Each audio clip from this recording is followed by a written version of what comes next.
అవిద్యానాం అంతస్తిమిరమిహిరద్వీపనగరీ జడానాం చైతన్యస్తవకమకరందశ్రుతిఝరీ దరిద్రాణాం చింతామణిగుణనికా జన్మజలధౌ నిమగ్నానాం దంష్ట్రా మురరిపువరాహస్య భవతి.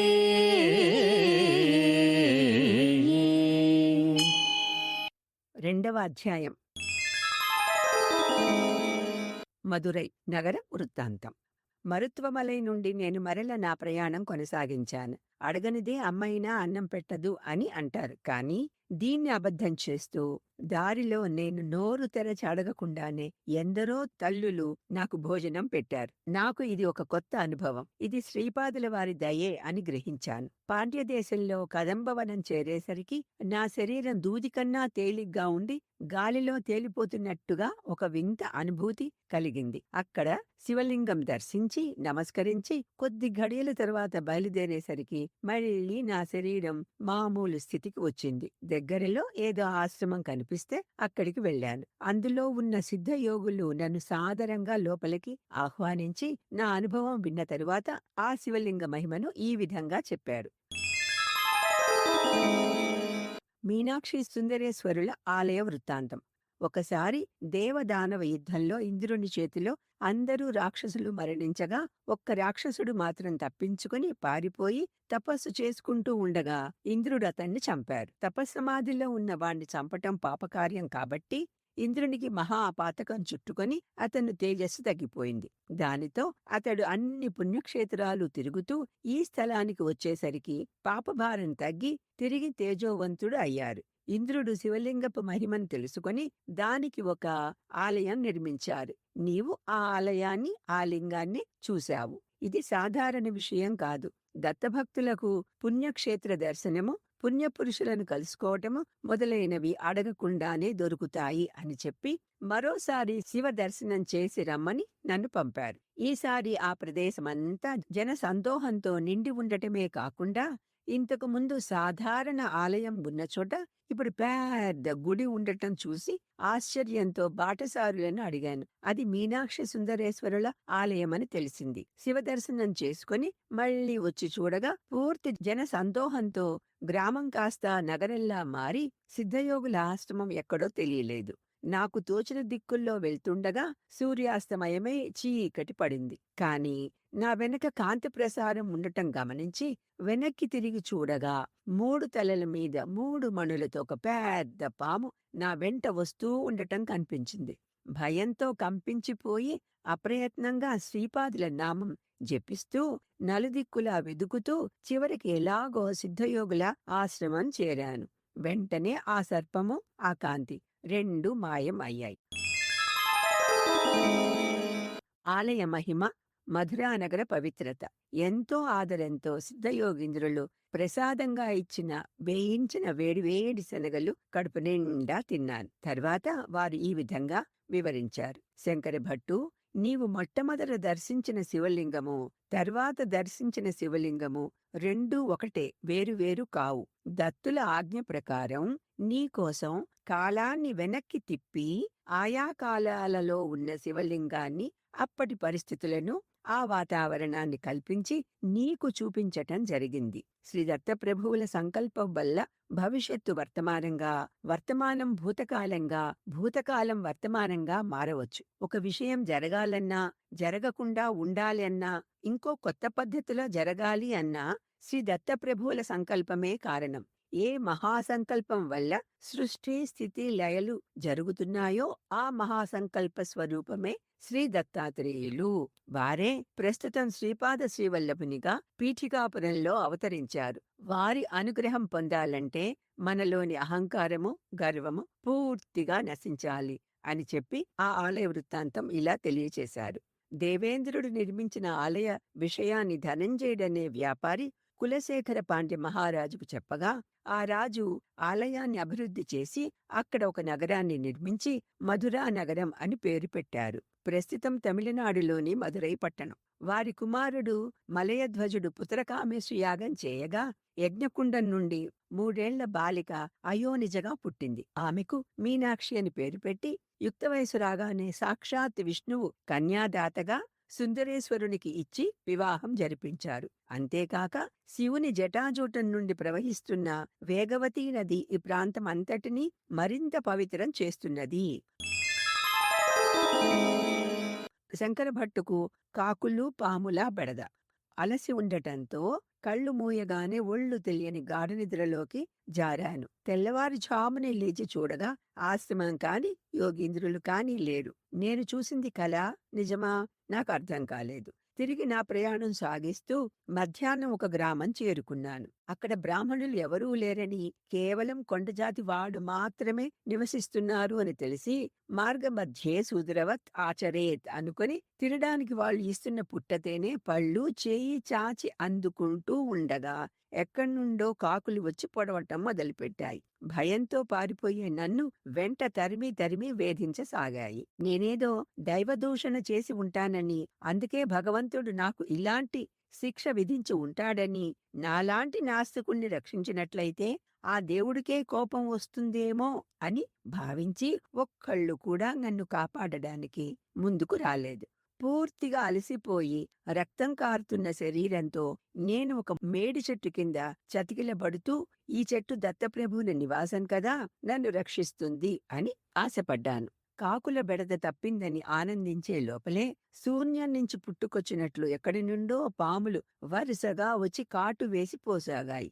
శరీరమంతా విషం నిండి కొన ఊపిరితో ఉన్న నన్ను కొంతమంది చాకలివాళ్లు గాడిదపై పడుకోబెట్టి ఒక చర్మకార వైద్యుని ఇంటికి తీసుకుని వెళ్లారు. లేత రావి ఆకులతో నాకతను వైద్యం చేశాడు. రకరకాల కషాయాలు మింగించాడు. విషం విరుగుతున్నప్పుడు నరక యాతన అనుభవించాను.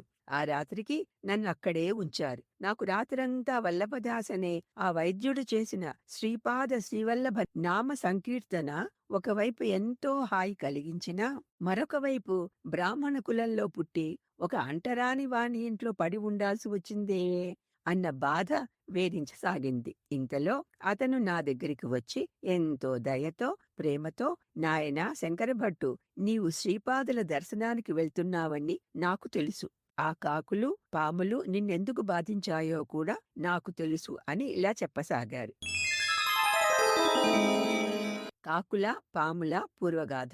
గత జన్మలో ఆ కాకులు పీఠికాపుర వాసులు, వేద నిష్ణాతులు. తాము పండితులమనే అహంకారంతో బతికారే కాని వాళ్ళు ఒక్కరోజు కూడా నలుగురికి సాయపడే ఒక్క పని చేయలేదు. వాళ్ళు చనిపోయి స్వర్గాన్ని చేరినప్పుడు దేవేంద్రుడు మొదలైన దేవతలు వాళ్ల తెలివితేటల్ని పాండిత్యాన్ని ఎంతగానో మెచ్చుకున్నారు. కాని వారికి తినడానికి ఏమీ ఇవ్వలేదు. వీళ్ళు అమృతం తాగాలనే తమ కోరికను వెల్లడించగానే ఇంద్రుడు వేదాంగాలు చదవటం వల్ల మీకు తెలియకుండానే మీరు ప్రభుస్తుతి చేసినట్లు అయ్యింది. ఆ పుణ్యంతోనే స్వర్గానికి రాగలిగారు. అంతేకాకుండా ప్రభుస్తుతికి ప్రతిఫలంగా దేవతలమైన మేము మిమ్మల్ని పొగిడాము. ఇది సామాన్యమైన విషయం కాదు కదా.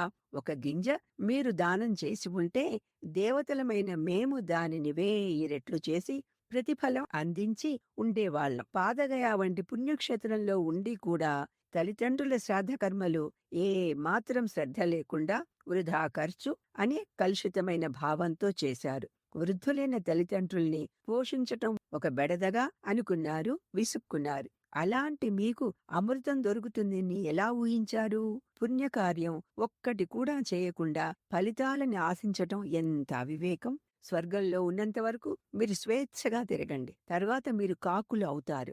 కాలాంతరంలో మీ వంశంలో పుట్టిన దత్తభక్తుడు శ్రీపాద శ్రీవల్లభ కీర్తనతో పవిత్రుడు అయిన వ్యక్తి రక్తం తాగిన తరువాత మీకు ఉత్తమ గతులు ప్రాప్తిస్తాయి. అంతవరకు కాకి రూపాలలోనే ఉంటారు అని దేవేంద్రుడు వాళ్లకు వివరించారని వల్లభదాసు నాతో ఆ కాకుల గురించి చెప్పి ఆ పాముల విషయం కూడా ఈ విధంగా వివరించారు. నాయనా, ఆ పాములు కూడా నీ పూర్వీకులే. నీ పితృదేవతలు కొందరు శ్మశాన కాళీ ఉపాసన చేసి కొందరి అకాల మృతికి కారణమై పాపాన్ని మూట కట్టుకోవటం వల్ల పాములే జన్మించి నీ రక్తం తగిలిన తరువాత ఉత్తమ గతిని పొందారు. ఇది చిన్న ధర్మ సూక్ష్మం. ఏ కులంలో జన్మిస్తే ఆ కులపు ధర్మాన్ని తప్పకుండా ఆచరించాలి. శత్రువులను సంహరించటం క్షాత్రధర్మం. బ్రాహ్మణుడికి అహింస పరమధర్మం. కసాయివాడికి కాదు కదా.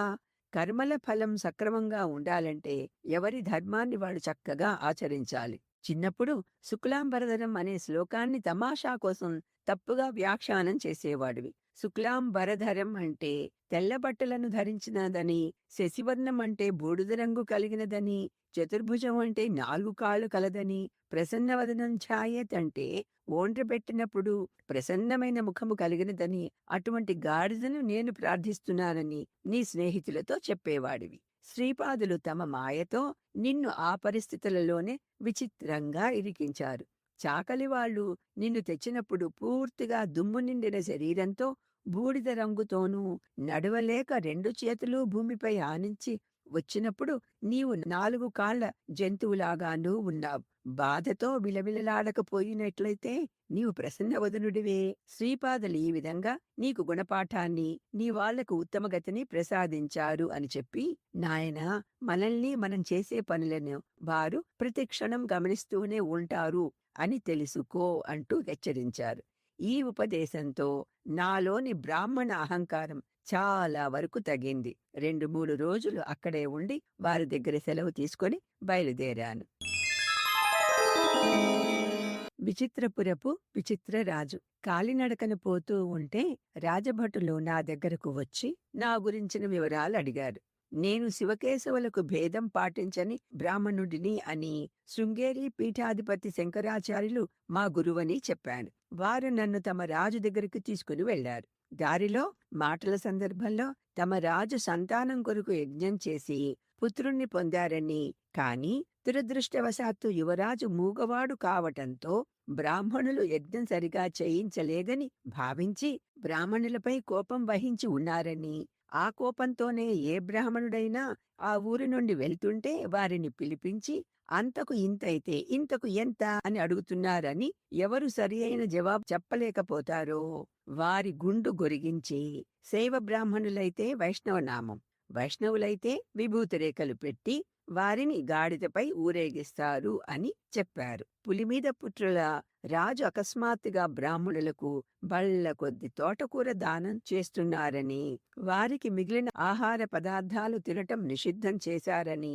పచ్చిదో వండినదో తోటకూరనే వాళ్ళ ఆహారంగాను అల్పాహారంగాను సేవించాలని చెప్పారు. అంతేకాక యువరాజు మూగవారు కావటం వల్ల రాజగురువుకు మూగభాషపై పరిశోధన చేసి విస్తృత గ్రంథం వ్రాయమని ఆదేశించారని కూడా తెలియచేశారు. తోటకూర రహస్యం. నన్ను రాజు ముందు నిలబెట్టారు. మనసులో నేను శ్రీపాదుల వారిని స్మరించుకుంటూనే ఉన్నాను. అందరినీ అడిగినట్లే రాజు నన్ను కూడా అంతకు ఇంతైతే ఇంతకు ఎంత అని ప్రశ్నించారు. నేను చాలా నిబ్బరంగా ఇంతకు ఇంతే అంటూ తేల్చి చెప్పాను. ఆహా, నా అదృష్టం! నా సమాధానికి వారెంతో సంతోషించి దానిని సమర్థిస్తూ తనకు వచ్చిన కల గురించి ఈ విధంగా చెప్పారు. నేను పూర్వజన్మలో చాలా బీద బ్రాహ్మణుణ్ణి. మా ఇంట్లో తోటకూర బాగా ఎక్కువగా పండేది. అంతటి బెదరికాన్ని అనుభవిస్తూ కూడా అందరికీ అంటే మాకంటే స్థితిపరులకు కూడా తోటకూర దానం చేసేవాణ్ణి. కాని వాళ్ళెవ్వరూ నాకు కొంచెం కూడా ప్రత్యుపకారం చేసేవారు కాదు. నేను చేసిన దానం వల్ల నాకు ఈ రాచజన్మ లభిస్తే నా దగ్గర దానం తీసుకున్న వాళ్ళు ఈ జన్మలో నా రాజ్యంలో బ్రాహ్మణుల్లా జన్మించారు. ఆ కొంచెం తోటకూరకే ఈ రాచజన్మ లభించింది కదా. మరి ఇప్పుడు బళ్ళ కొద్దీ చేసే తోటకూర దానానికి ఫలం ఏమిటి అని అడుగుతున్న నా ప్రశ్నకు మీరు ఒక్కరే సరి అయిన జవాబు ఇచ్చారు. ఆ జన్మలో ఎంతో బీదరికంలో ఉన్న మీ పరిస్థితుల దృష్ట్యా తోటకూర దానం చాలా గొప్పది. కానీ ఈ జన్మలో మహారాజులై ఉండి వెండి, బంగారం, మణులు, మాణిక్యాలు, ధనం దానం చేయగలిగే స్తోమత ఉండి కూడా కేవలం తోటకూర దానం చేసినట్లయితే అంతకు 100 రెట్ల తోటకూర మీకు దొరుకుతుందేమో కాని వేరే ఫలితాలు ఏమీ ఉండవు అని నేను వివరించాను. రెండవ పరీక్ష మొదలైంది. రాజగురువు వేళ్లను చూపుతూ ఒకటా రెండా అని సైగలతో ప్రశ్నించారు. వచ్చినవారు ఒక్కరా ఇద్దరా అని అడుగుతున్నారేమో అనుకొని నేను ఒక్కడినే వచ్చానని చెప్పడానికి ఒక వేలు చూపించాను. తిరిగి వారు 3 వేళ్లు చూపించి మూగగా ప్రశ్నిస్తే 3 తలల దత్తుడు స్మరణకు వచ్చి భక్తి ఇతరులతో చర్చించేది కాదని, రహస్యమైన విషయమని చెప్పడానికి నేను గుప్పిడి బిగించి చూపించాను. వారు నాకు తీయటి తినుబండారాలు ఇవ్వబోయారు. నేను వద్దని వారించి నా దగ్గర ఉన్న అటుకులను వారికి ఇవ్వబోయాను. లోకోభిన్న వ్యాఖ్యాన పద్ధతి. రాజగురువు ఎంతో సంతోషించి, మహారాజా, వీడు మూగ భాషలో కూడా ఉద్దండ పండితులు, శివకేశవులు ఇతరా కాదా అని 2 వేళ్లు చూపిస్తే వారిద్దరూ ఒక్కరే అని 1 వేలు చూపించారు. బ్రహ్మ, విష్ణు, మహేశ్వరులు ముగ్గురని నేను 3 వేళ్లు చూపితే త్రిమూర్తులది సమిష్టి రూపం కదా అని పిడికిలి చూపించి వివరించారు. నన్ను శిష్యుడిగా స్వీకరించండి అని భక్తితో తీపి పదార్థాలు ఇవ్వబోతే నాకు ఈ శిష్యులా ప్రశిష్యులా గొడవ వద్దు, నేను కుచేలునిలా నా వద్ద ఉన్నదానితోనే తృప్తి పడతాను అని చెప్పడానికి అటుకులు చూపించారు అని పరీక్షా ఫలితాలను ప్రకటించారు. ఆహా, లోకంలోని మనుషులు వాళ్ళ విలక్షణ వ్యాఖ్యాన పద్ధతులు అనుకుంటూ నేను ఆశ్చర్యపోయాను. 3వ పరీక్షగా చెమ్మకంలోని పనసలను వ్యాఖ్యానించమని ఉత్తర్వు. శ్రీపాదులపై భారం వేసి మొదలు పెట్టాను. ఏకాచమే అంటే 1, త్రిస్రశ్చమే అంటే 3, ఈ 2 కలిపితే 4, వర్గమూలం 2. పంచచమే అంటే 5నకు ఇంతకు ముందటి మొత్తం 4 కలిపితే 9, వర్గమూలం 3. సప్తశ్చమే అంటే 7నకు ఇంతకు ముందటి మొత్తం 9 కలిపితే 16, వర్గమూలం 4. నవచమే అంటే 9కి ఇంతకు ముందటి మొత్తం 16 కలిపితే 25, వర్గమూలం 5. ఏకాదశచమే 11నకు ఇంతకు ముందటి మొత్తం 25 కలిపితే 36, వర్గమూలం 6. ఇట్లా నవత్రింశతిశ్చమే 39 + 361 = 400, వర్గమూలం 20 వరకు వివరించి 20వ వర్గమూలంతో ముగించి ఇదంతా సృష్టి పరమాణువుల రహస్యమని, ఇది కాణాద మహర్షికే తెలుసు అని, పరమాణువుల సూక్ష్మ కణభేదాన్ని బట్టి ధాతువులు ఏర్పడతాయి అని చెప్పి ముగించాను. నా వివరణ నాకే ఆశ్చర్యాన్ని కలిగించింది. సభలోని వాళ్ళంతా ఒప్పుకోవడంతో నేను 2వసారి గాడిదని ఎక్కే ప్రమాదం నుండి తప్పించుకొని బయటపడ్డాను. శ్రీపాదరాజం శరణం ప్రపద్యే. त्वदन्यः पाणिभ्यामभयवरदो दैवतगणः त्वमेका नैवासि प्रकटितवराभीत्यभिनया भयात्रातुं दातुं फलमपि च वाञ्छासमधिकं शरण्ये लोकानां तव हि चरणावेव निपुणौ